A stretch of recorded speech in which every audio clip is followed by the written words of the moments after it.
हां केल्या. आज आपल्यासोबत आहेत आज आम्ही सार्वजनिक या रस्त्याबद्दल आज रस्ता रूपांतरण आमचं 6 करण्यात येणार होतं.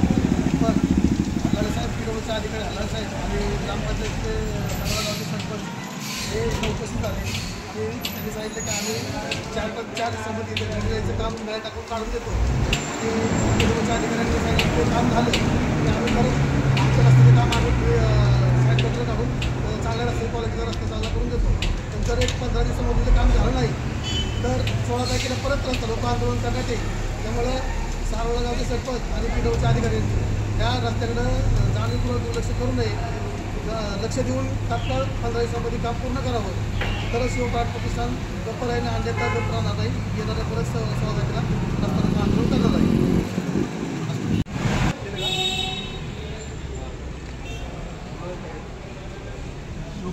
आणि कारच्या माध्यमातून वेगवेगळे आंदोलन केले.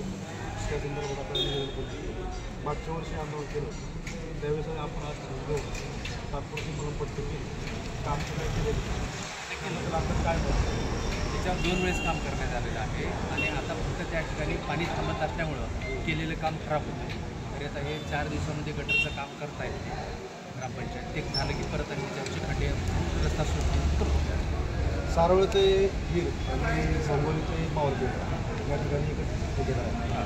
ठेकेदार पण स्थानिक असून वेळोवेळी त्यांच्या ठेकेदाराच्या विरोधात पण आपण शिवकार किंवा प्रहारच्या माध्यमातून वेगवेगळे तुम्हाला दिले त्यावेळेस काय करतो त्याच्यावर काय करायचं आता जे काम काय ब्लॅकलिस्टमध्ये टाकायचा विषय हा माझ्या लेवलचा नाही आहे. तरी जे आता काम बघुलीचं काम जे चालू आहे ते म्हणजे दर्जा राखून काम करण्याचं गावातल्या लोकांना सिस्टमेट सगळं सांगितलं आहे. त्या पद्धतीने सगळे आम्ही उठावून काम करून घेतो.